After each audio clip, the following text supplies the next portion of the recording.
dan next materi dari prisma nanti itu adalah pembiasan pada plan paralel. Nah, sekarang tujuan kita mempelajari ini yang pertama adalah menentukan besarnya sudut pembias.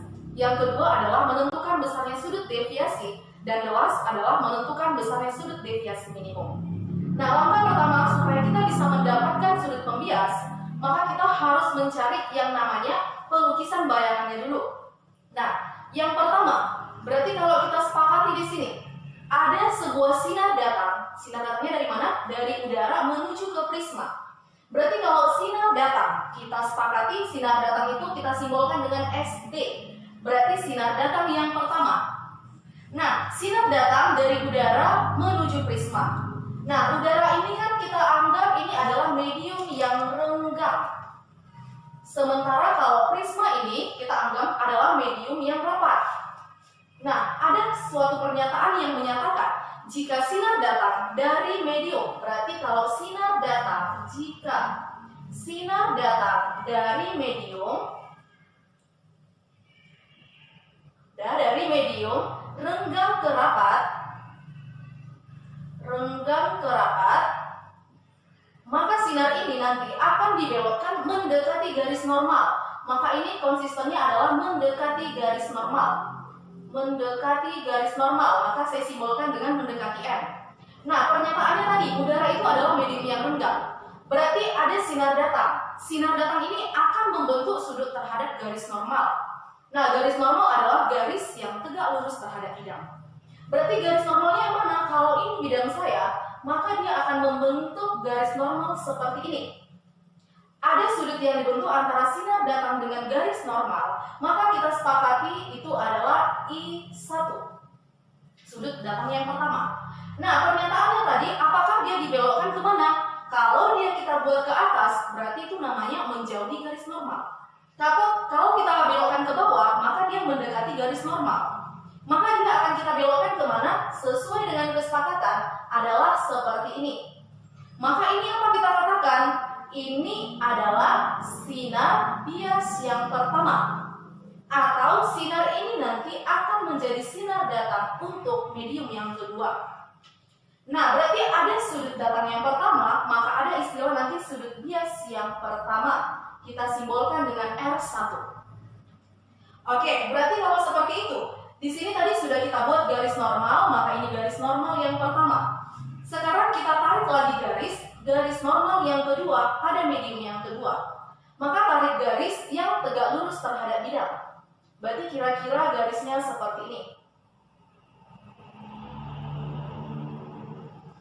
Oke, ini namanya adalah garis normal yang kedua. Maka sinar datang ini ketika di medium kedua akan membentuk sudut datang yang kedua, maka kita lambangkan itu dengan I2.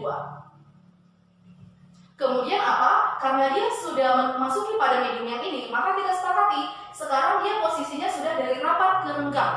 Berarti dia akan menjauhi garis normal. Berarti garis normal seperti ini kita akan belokkan dia ke bawah, menjauhi garis normal.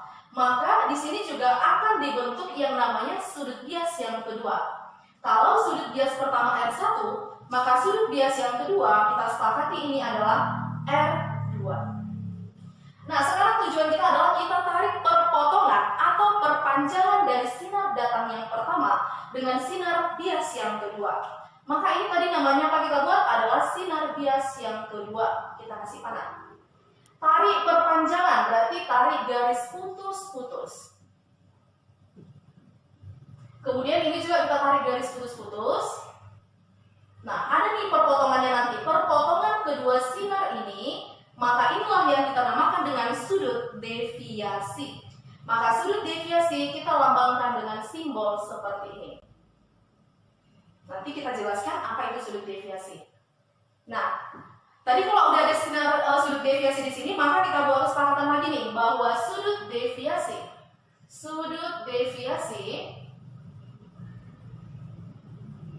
itu apa? Sudut deviasi itu adalah perpotongan perpanjangan kedua sinar.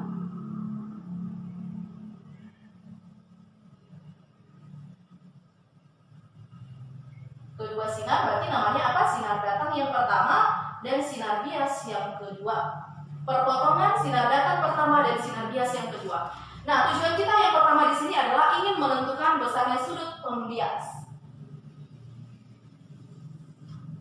Oke, kita buat di sini yang pertama kita cari adalah sudut pembias.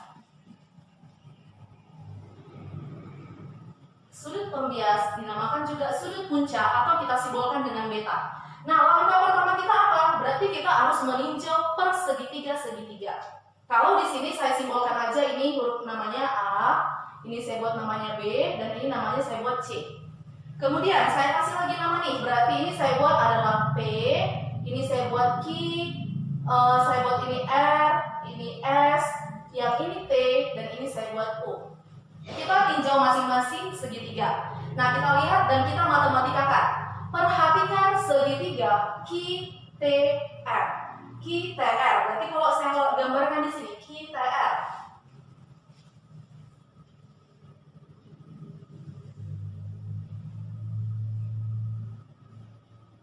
Oke, berarti kira-kira seperti ini. Nah, kemudian tadi di sini ada I1 ya. Berarti I1 kita buat lagi perpanjangannya.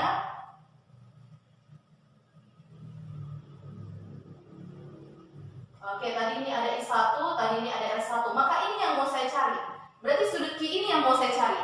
Berarti apa di sini? Nah, di sini berarti kita buat sudut QTR. Berarti TQR dulu. TQR itu sama dengan apa? Ingat sudut pada matematika. Sudut yang bertolak belakang itu sama besar.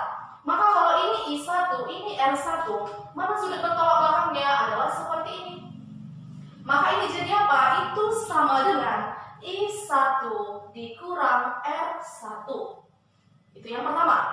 Kemudian kita harus mencari sudut pada TRQ. Berarti TRQ. Berarti patokan kita atau tinjauan kita adalah sudut yang di tengah. Kalau ini sudut Q, maka ini sudut R. Sama seperti ini. Berarti dari mana kita ambil? R2 kurang I2. Kalau yang tadi apa? I1 kurang R1.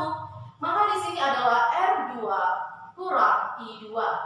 Nah, setelah sudah kita cari sudut Q, cari sudut R, maka kita mencari sudut T. Di mana aturan pada segitiga, jumlah semua sudut adalah 180 derajat. Maka di sini apa yang kita buat? Maka sudut TQR tambah sudut, berarti sudut siapa? TRQ tambah sudut siapa lagi? QTR atau RTQ, sama saja ya. Berarti tambah sudut QTR itu harus sama dengan 180 derajat. Nah, patokan saya adalah ini mencari sudut di T ini.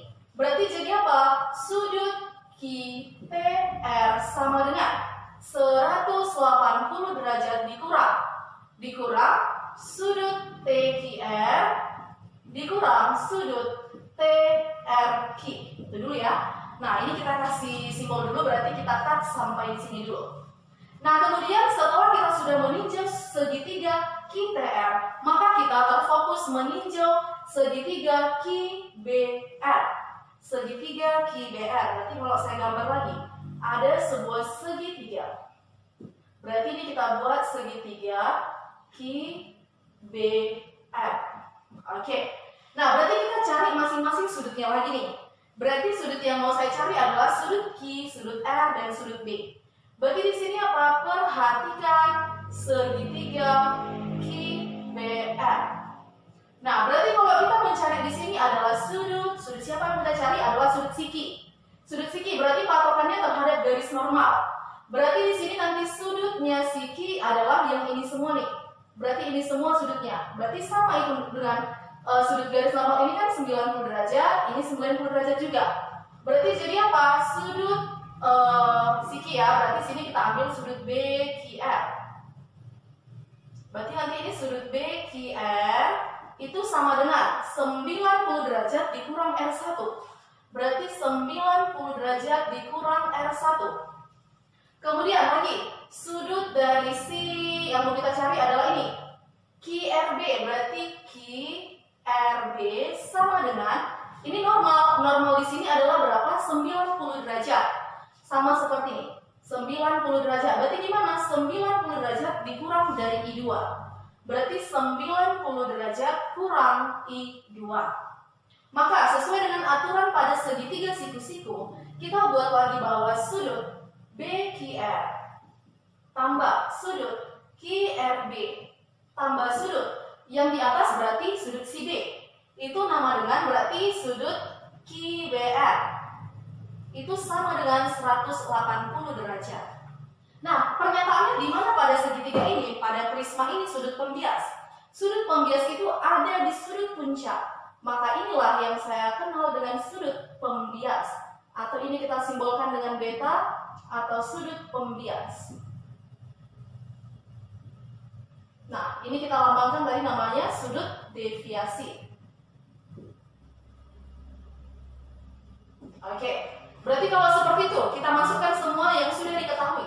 Berarti kalau saya di sini mencari sudut QBR itu sama dengan 180 derajat dikurang sudut BQR dikurang sudut QRB.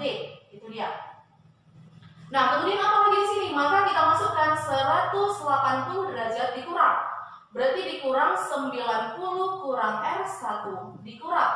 Berarti 90 kurang I2 maka sama dengan, udah? Berarti kita kurangkan semua ya. Berarti buka kurungnya 180 derajat kurang 90 min dengan min berarti plus R1 min berarti kurang 90 plus I2. Berarti 180 kurang 90 kurang 90 itu berarti apa? Musnah, berarti kiamat, habis. Maka yang tersisa adalah tinggal penjumlahan dari sama dengan R1 tambah I2. Nah, sudut QDR berarti QBR itu sama tadi dengan beta atau sudut pembias. Berarti ini kita kenal dengan sudut pembias. Maka inilah rumus yang pertama. Oke. Nah, kemudian apa lagi tujuan kita? Yang kedua adalah kita ingin menentukan besarnya sudut deviasi. Berarti tujuan yang kedua adalah sudut deviasi. Nah, kita kenal tadi dengan simbol seperti ini. Nah, pernyataannya di sini sudut deviasinya di mana? Sudut deviasinya di sini berdekatan dengan sudut CT. Berarti apa di sini? Ingat, sudutnya di sini ada sudut T, di sini ada deviasi. T sama deviasi. Berarti terjadi di situ namanya sudut yang berpelurus. Dalam matematika, sudut berpelurus itu juga 180 derajat. Berarti apa di sini yang ada? Bahwa sudut CT tadi ya, T berarti berasal dari segitiga QTR. Maka sudut QTR tambah sudut deviasi itu sama dengan 180 derajat atau kata kuncinya di sini adalah berpelurus. Oke, sudut yang berpelurus. Berarti di sini apa jadinya? Berarti sudut deviasi sama dengan 180 derajat dikurang sudut QTR. Oke. Tadi kita sudut QTR itu kan sudah kita dapatkan. Sudut QTR berarti jadi apa di sini? Sama dengan 180 derajat kurang. Masukkan semua. Berarti dikurang 180 derajat dikurang berarti sudut TQR dikurang sudut TRQ. Oke, TRQ. Berarti otomatis sudah ada yang mati di sini ya. Berarti ini nanti sudah mati. Oke, berarti yang tinggal minus dengan minus. Berarti minus dengan minus jadi plus. Berarti plusnya apa di sini? Plus sudut TQR plus sudut TRQ. Nah, pertanyaannya sudut TQR apakah tadi sudah ada? Sudah. Sudut TRQ apakah tadi sudah ada? Juga sudah. Maka kita tinggal memasukkan. Berarti kita cari lagi. Oke, berarti yang tersisa di sini apa? Bahwa sudut deviasi sama dengan TQR. Berarti TQR-nya tadi I1 dikurang R1. Berarti kita buat di sini I1 dikurang R1 plus. Maka TRQ berarti R2 dikurang I2. R2 dikurang I2. Maka sama dengan apa di sini? Sudut deviasi sama dengan, buka semua ya, I1 kurang R1 tambah R2 kurang I2. Nah, sekarang aku harus mengelompokkannya supaya apa? Adakah hubungan sudut deviasi dengan sudut pembias? Nah, sudut pembias itu tadi apa? R1 tambah I2. R1 I2 harus saya kelompokkan. Berarti jadi apa di sini? I1. Berarti di sini apa? Tambah R2 dikurang R1 dikurang I2. R1 I2, R1 I2. Oke, lagi. Berarti I1 tambah R2 minus buka kurung. Berarti di sini adalah R1 tambah I2. Sudah sama kan? Berarti tinggal kita gantikan bahwa sudut deviasi sama dengan I1 tambah R2 dikurang beta. Itulah sudut deviasi. Berarti langkah pertama sudah selesai, langkah kedua juga sudah selesai. Oke, the last yang kita cari adalah sudut deviasi minimum. Berarti sudut deviasi minimum.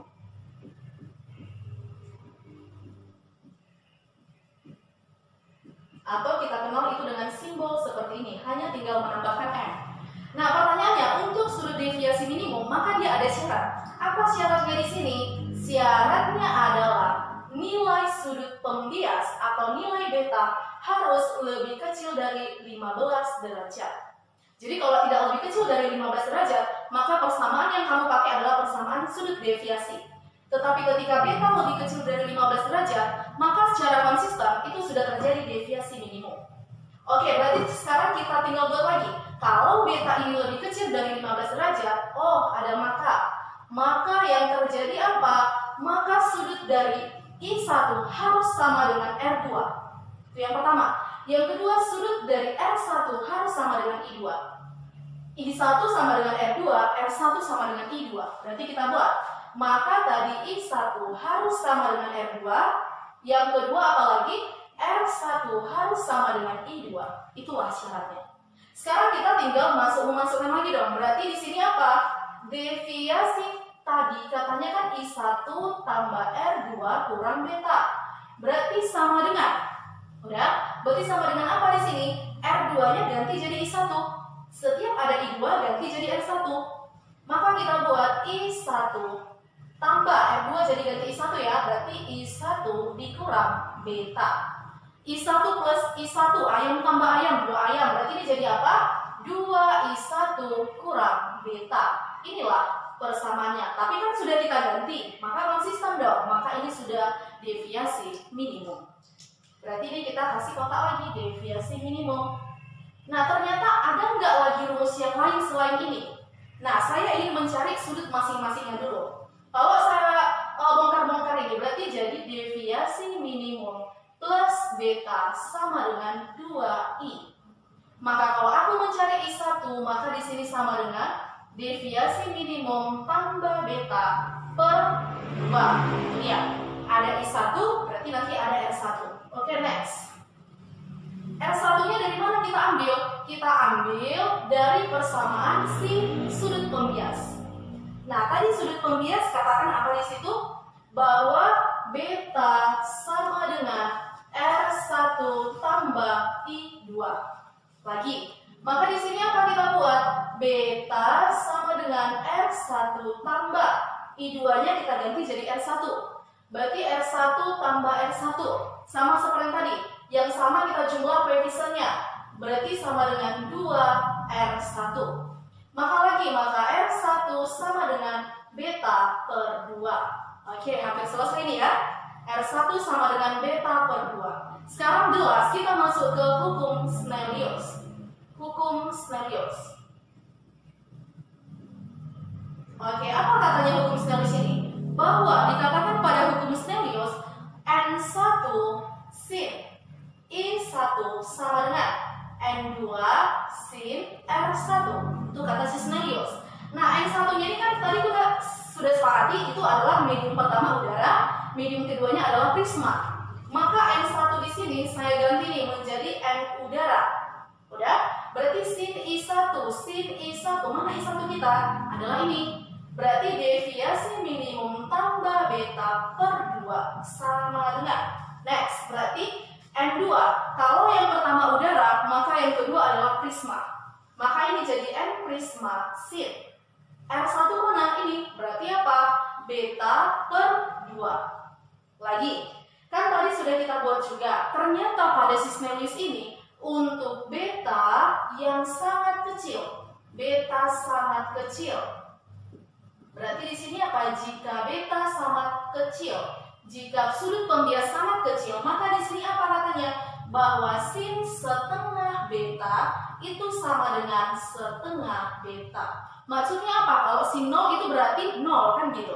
Berarti sin lebih kecil dari 0 atau di atas sedikit 0. Berarti sin 1, 2, 3 itu adalah hampir mendekati 0. Atau kita bulatkan juga bisa dengan 0. Itu yang artinya di sini. Jadi kata sinnya kita hilangkan. Berarti kita gantikan di rumusnya. Berarti jadi apa ini?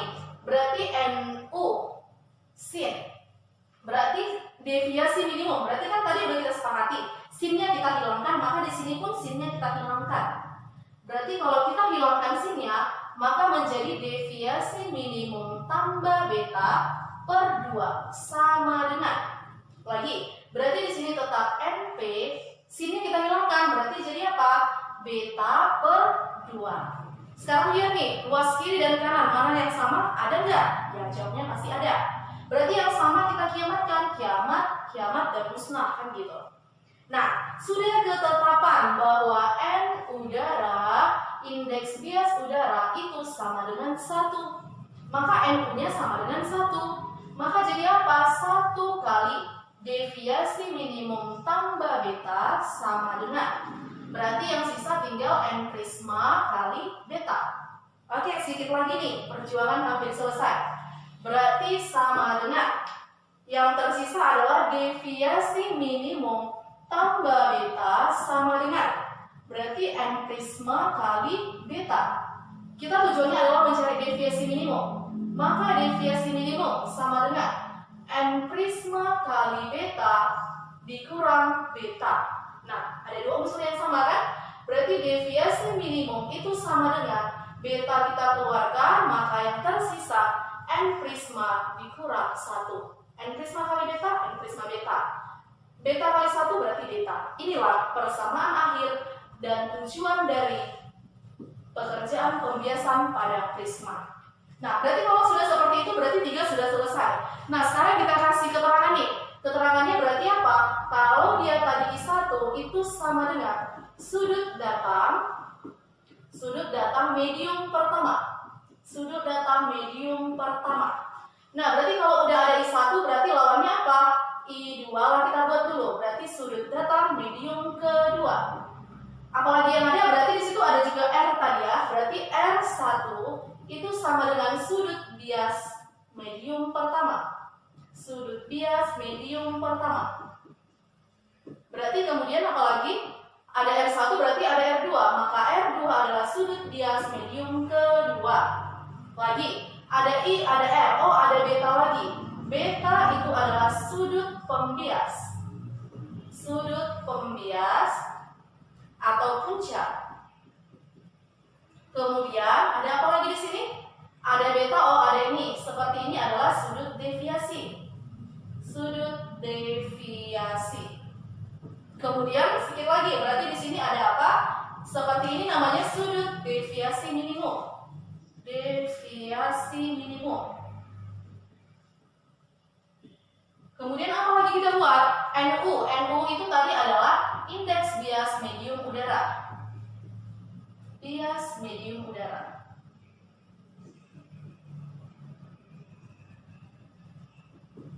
Nah, berarti kalau ada NU berarti juga ada NP. NP adalah indeks bias medium prisma. Oke, inilah keterangan-keterangannya. Dan apakah medium yang di sini harus udara? Tidak. Kalau nanti dia tidak udara, maka rumus yang kau pakai di sini adalah deviasi minimum sama dengan beta kali N2 per N1 dikurang 1. Atau N prisma dibagi N1 dikurang 1. Maka sekianlah penjelasan dari pembiasan pada prisma. Next time kita akan belajar tentang plan paralel. Oke, terima kasih. Salam.